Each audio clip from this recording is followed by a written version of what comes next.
नमस्कार दोस्तों, स्वागत है आप सभी का आपके अपन चैनल पर।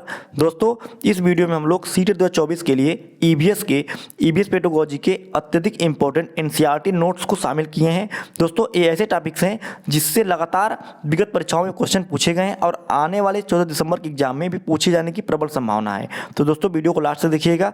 पहली बार आए चैनल पर सब्सक्राइब करिएगा, वीडियो अच्छा लगे तो लाइक करके जाइएगा। पहला क्वेश्चन टॉपिक देखते हैं। कुछ ऐसे पौधे भी होते हैं दोस्तों जो चूहों, मेढकों और कीड़ों मकोड़ों और छोटे जीवों का शिकार करते हैं। ये सभी देखिए टॉपिक्स हैं। इसी टॉपिक से आपको क्वेश्चन लगातार आते हैं, पेडागोजी में भी क्वेश्चन आते हैं, तो आप इसको टॉपिक्स को अच्छे से अध्ययन कर लीजिएगा। अगला देखिए, इनमें जो नेपेंथिस सबसे ज़्यादा मशहूर है, इससे बहुत बार क्वेश्चन आया। नेपेंथिस से कुछ ऐसे पौधे होते हैं जो उनका जो एक बार ढक्कन की तरह मुंह खुल जाता है, जब छोटे कीड़े उसमें बैठते हैं तो क्या मुंह बंद कर लेते हैं। ठीक है। अगला टॉपिक देखिए, यह नेपेंथिस जो होता है ऑस्ट्रेलिया, इंडोनेशिया और भारत के मेघालय राज्य में पाया जाता है। ठीक है। इसका जो आकार होता है लंबे घड़े जैसा होता है, जिसके ऊपर पत्ती का ढक्कन लगा होता है। घड़े से खास खुशबू निकलती है, जिसकी वजह से कीड़े खींचे चले आते हैं। ठीक है। आगे देखिए, पौधों के ऊपर पहुंचते ही कीड़े जो है अंदर फंस जाते हैं और बाहर नहीं निकल पाते हैं। नेक्स्ट, कुछ बीज हवा में उड़कर बहुत दूर दूर तक पहुंच जाते हैं। ठीक है। अगला टॉपिक है, कुछ बीज हवा में तो उड़ नहीं पाते, यह जानवरों की खाल और हमारे कपड़ों में अटक जाते हैं और किसी और स्थान पर पहुंच जाते हैं। ठीक है। आगे कह रहा है, पौधे स्वयं भी अपने बीजों को दूर छिटक देते हैं। जैसे सोयाबीन की फलियां पककर सूख जाती हैं तो चिटक कर बिखरने लगती हैं। तो कुल मिलाकर बीज के किस किस माध्यम से एक स्थान से दूसरे स्थान जाते हैं उसके बारे में जिक्र किया गया है। अगला टॉपिक देखिए, एक घटना का जिक्र किया गया है। यह घटना 1948 की है। एक दिन जॉर्ज मेस्ट्रल अपने कुत्ते के साथ सैर से लौटे। उन्होंने पाया कि उन दोनों पर बीज चिपके हैं। इन बीजों को अपने कपड़ों पर चिपका देखकर वे हैरान रह गए। झट माइक्रोस्कोप निकाला और बीजों को बारीकी से देखने के लिए बीजों में देखा कि बीजों में छोटे छोटे हुक थे। इनकी मदद से बीज कपड़े के रेशों पर अटक गए थे। यह देखकर मेस्ट्रल को आइडिया आया वेलक्रो बनाने का। किसको बनाने का? वेलक्रो से दोनों सतह चिपक जाती है और खुलने पर चर चर की आवाज़ आती है। आपने बस्ते, कपड़े, जूते, पट्टे आदि में इसका इस्तेमाल देखा होगा। ठीक है ना मज़ेदार किस्सा प्रकृति से प्रेरणा लेने का? जी बिल्कुल, ये काफ़ी मज़ेदार किस्सा भी है। ठीक है। अगला टॉपिक देखिए, हमारे यहाँ मिर्ची जो है, मिर्च पुर्तगाल देश के व्यापारी दक्षिण अमेरिका से लाए थे। ठीक है। अब यह सारे भारत में उगाई जाती हैं। अगला टॉपिक है, हमारे यहाँ भिंडी कहाँ से आई थी? अफ्रीका से आई थी। क्वेश्चन पूछ सकता है कि मिर्च कहाँ से आई थी, भिंडी कहाँ से आई थी। ठीक है। गोभी कहाँ से आई थी? गोभी मटर यूरोप से आए हैं। गोभी मटर कहाँ से आए? यूरोप से आए हैं। चाय जो है असम से आई है। ठीक है। असम में चाय के बागान काफ़ी फेमस है। ठीक है। सोयाबीन जो है चाइना से आई है। बीन अमेरिका से आई है। इसी तरह जो देखिए, बैगन, मूली, सेम, करेला, आम, संतरा, बेर और केला, पालक, परवल, टिंडा, मेथी, ये सब भारत में ही उगाई जाती हैं। नेक्स्ट है, बूंद बूंद दरिया अध्याय में 650 साल पुराना घड़सीसर नामक स्थान के बारे में बताया गया है। सर यानी तालाब। अगला टॉपिक है, इसे जैसलमेर के राजा घड़सी ने लोगों के साथ मिलकर बनवाया था। इसके घाट पर बनाए गए स्कूल में आसपास के बच्चे पढ़ने आते थे। नेक्स्ट है, तालाब इस तरह बनाया गया था कि जब एक तालाब पानी से भर जाता तब बाकी पानी बहकर नीचे बने हुए तालाब में चला जाता। इस तरह 9 तालाब एक दूसरे से आपस में जुड़े हुए थे। ठीक है। आगे देखते हैं, अल बरूनी जो है एक यात्री के रूप में भारत आए। अल बरूनी उज्बेकिस्तान देश से आए थे। ठीक है। अल बरूनी ने बहुत ही बारीकी से चीज़ों और जगहों को देखा और उनके बारे में लिखा। पानी के स्रोत हैं जैसे बावड़ी, तालाब, नौला, धारा इत्यादि। कुएं सूखने की कुछ वजह है। ठीक है। अब देखिए क्या क्या वजह है कुएं सूखने की, उसमें बारे में जिक्र किया गया है। कई जगह मोटर लगाकर ज़मीन का पानी निकाला जा रहा है। नेक्स्ट वजह दिया है तालाब जिसमें पानी जो है इकट्ठा होता था बारिश का, अब वो इकट्ठा नहीं हो पा रहा है। अगला वजह है पेड़ों के आसपास और पार्क में भी ज़मीन को सीमेंट से पक्का कर दिया गया है। उससे क्या है, पानी का जो रिसाव है ज़मीन के अंदर नहीं हो पा रहा है। अगला टॉपिक है दड़की माई राजस्थान के अलवर जिले के एक गांव में रहती हैं। तरुण भारत संघ नामक एक संस्था ने दड़की माई की तालाब बनाने में मदद की। वैसे तो सभी सागरों के पानी में नमक होता है, लेकिन मृत सागर जो है डेड सी होता है दुनिया का सबसे नमकीन सागर है। इसके बारे में कहा जाता है दोस्तों, इतना ज़्यादा डेंसिटी इसकी है नमक की वजह से कि इसमें आप डूब नहीं सकते, क्योंकि आपकी डेंसिटी से ज़्यादा डेंसिटी है तो आप डूब नहीं सकते, आप हमेशा तैरते रहेंगे। देखिए आगे है, इतना नमकीन कि लगभग 1 लीटर पानी में 300 ग्राम नमक होता है। मृत सागर में हम तैर सकते हैं जैसे आराम से लेटे हो, आप डूब ही नहीं सकते, चाह कर भी मृत सागर में डूबते नहीं हैं। नेक्स्ट क्वेश्चन है दांडी यात्रा के बारे में जिक्र किया गया है। देखिए दांडी यात्रा यह घटना 1930 की है। भारत की आज़ादी से बहुत सालों से अंग्रेजों ने आम लोगों के नमक बनाने पर रोक लगाई थी। ठीक है, नमक तोड़ो कानून के बारे में इसमें जिक्र किया गया है। ऊपर से नमक पर भारी टैक्स भी लगा दिया गया। इस कानून से तो लोग अपने घर के इस्तेमाल के लिए नमक भी नहीं बना सकते थे। भला बताओ नमक जैसी चीज़ के बिना गुजारा कैसे हो। लोगों को मजबूरी में दुकानों से महंगा नमक खरीदना पड़ता था। इस बात से लोग बहुत नाराज थे। गांधी जी का कहना था, जो चीज़ हमें कुदरत ने दी है उसे बनाने पर बंदिश कैसी। उन्होंने लोगों के साथ मिलकर अहमदाबाद से दांडी के समुद्र तक एक लंबी यात्रा की। उन्होंने साबरमती से यात्रा शुरू की थी। ठीक है, और इस गलत कानून को तोड़ा। जानते हो नमक कैसे बना जाता है? देखिए समुद्र के पानी को ज़मीन पर क्यारियों में भर देते हैं। तेज़ धूप में पानी सूख जाता है और नमक के ढेर वहीं रह जाते हैं।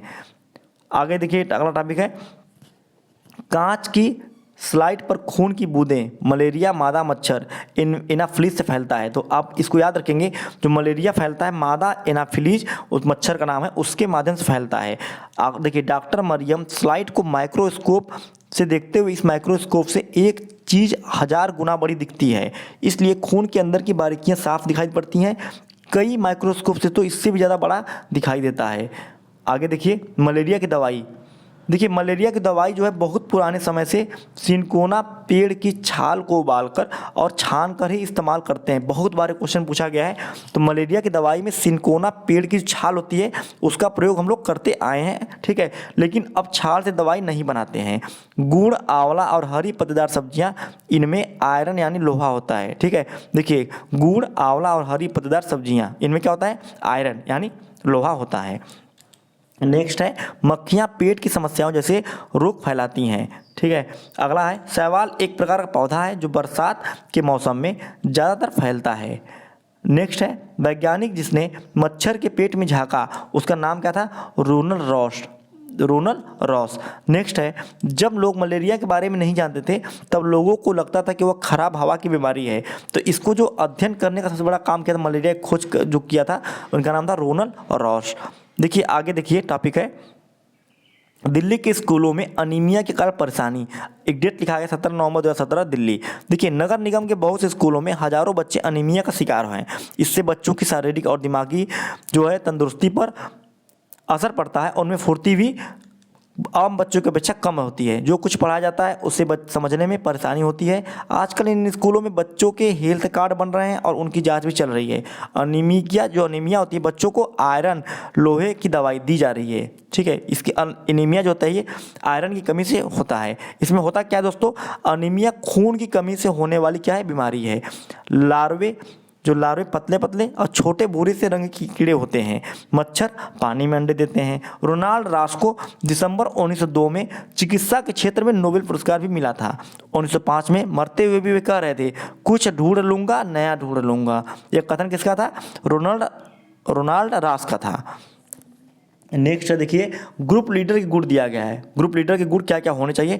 इसमें जो पर्वतारोहण के संदर्भ में बात की जाए। ठीक है, देखिए बाकी लोगों का सामान उठाने में मदद करना, पूरे ग्रुप के आगे बढ़ जाने पर ही आगे बढ़ना, जो चल ना पाए उसे हाथ पकड़कर चढ़ाना, रुकने के लिए जगह ढूंढना, साथी के बीमार पड़ने पर उसका ध्यान रखना, सबके खाने पीने का इंतजाम देखना, ग्रुप के किसी भी सदस्य से गलती हो जाने पर हंसते हुए सजा भुगतने को तैयार रहना। मिजोरम में मिजो भाषा, आगे देखिए ये टॉपिक खत्म हो गया। अगला टॉपिक देखिए मिजोरम में मिजो भाषा बोली जाती है। विटामिन सी और आयरन की गोलियों के साथ साथ गरम गरम चॉकलेट वाला दूध से बचाव और ज़्यादा शक्ति मिलती है। आगे टॉपिक है पर्वतारोहण से इस्तेमाल की जाने वाली चीज़ें। पर्वतारोहण में जो इस्तेमाल वाली चीज़ें हैं उसका नाम है स्लिक, पिट ऑन, हंटर शूज, स्लीपिंग बैग, पानी की बोतल, रस्सी, hook, plastic sheet, diary, torch, तौलिया, साबुन, विंड चीटर, जैकेट, सीटी, ग्लूकोज, गुड़, चना और कुछ खाने पीने का सामान इत्यादि।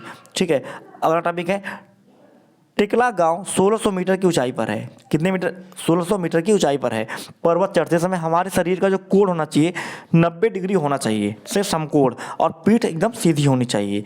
नेक्स्ट है बछेंद्री पाल ने 23 मई 1984 को दिन में 1:07 पर 8900 मीटर ऊंची चोटी माउंट एवरेस्ट, देखिए आपने किताबों में पढ़ा होगा 8500, ठीक है 48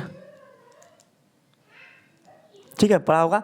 तो ऊंची चोटी माउंट एवरेस्ट, नेपाली नाम क्या था इसका याद रखेंगे, नेपाली नाम है सागर माथा। नेपाल में माउंट एवरेस्ट का जो नाम है सागर माथा है, कदम रखा था। ठीक है, अगला है साथ ही बछेंद्री पाल भारत की पहली और संसार की 5वीं ऐसी महिला बन गई जिन्होंने एवरेस्ट पर कदम रखा। भारत की पहली थी और संसार की 5वीं महिला थी। आगे टॉपिक है गोलकोंडा दक्षिणी भारत में हैदराबाद नगर पश्चिम में स्थित है। अगला टॉपिक है इस किले की बाहरी दीवार में 87 क्या है बुर्ज हैं और मोटी दीवारें, लंबा चौड़ा गेट, सुरक्षा के कितने कड़े इंतजाम भी थे। सन 1200 में यह किला मिट्टी का बना था और यहाँ दूसरे राजाओं का राज था। सन 1518 से 1687 तक यहाँ कुतुबशाही सुल्तानों ने एक के बाद एक राज किया। नेक्स्ट टॉपिक है कांसे की चीज़ें हम हजारों साल पहले से आदिवासी बनाते आए हैं। सबसे पहले जो उपयोग में आया था कांसे की चीज़ें बनाना उन्होंने शुरू किया था। अगला है आसमान, तारे, चांद, सूरज ये सब अंतरिक्ष में है। ठीक है, सुनीता विलियम्स पृथ्वी से 360 किलोमीटर दूर स्पेस शिप में गई थी। अब देखिए अब अंतरिक्ष की कुछ मज़ेदार बातें हम लोग जानेंगे। देखिए हम एक जगह टिक कर तो नहीं बैठ ही नहीं सकते थे। देखिए अंतरिक्ष में कोई भी एक जगह टिक कर नहीं बैठ सकता है। यान में एक जगह दूसरी जगह तैरते हुए पहुंचते हैं। पानी भी एक जगह नहीं टिकता है, वह बुलबुलों की तरह इधर उधर उड़ता फिरता है। हाथ मुंह धोने के लिए हम तैरते बुलबुलों को पकड़कर कपड़ा गीला करते और हाथ मुंह साफ करते। वहाँ खाना भी अजब तरीके से खाना पड़ता है। सबसे ज़्यादा मज़ा तब आता था जब हम सभी उड़ते हुए खाने वाले कमरे में जाते और उड़ते हुए खाने के पैकेटों को पकड़ते। अंतरिक्ष में मुझे कंघी करने की जरूरत ही नहीं पड़ती थी। बाल हमेशा ही खड़ा रहते, चल ना पाना, हर समय तैरते रहना और हर काम अलग अलग तरीके से करना, यह सब करना काफ़ी ज़्यादा मज़ेदार भी था और रोचक भी था। ठीक है, तो इस तरह से अपने अंतरिक्ष के बारे में बहुत सारी चीज़ें मज़ेदार तरीके से समझी। देखिए कुछ टॉपिक और हैं, इसको देख लीजिए। तारे टिमटिमाते हैं। टूटता तारा जिसको उल्का पिंड कहते हैं वह होता है जो पृथ्वी के वायुमंडल में आते ही जल जाता है। नेक्स्ट है सन 1969 में नील आर्मस्ट्रॉन्ग चांद पर उतरने वाले पहले व्यक्ति थे। 3 लोग गए थे। ठीक है, उसमें सबसे पहले कदम उन्होंने रखा था नील आर्मस्ट्रॉन्ग। 2 लोगों ने चंद्रमा की धरती को चूमा था और तीसरे लोग थे उसमें अपने यान को संभाल रहे थे।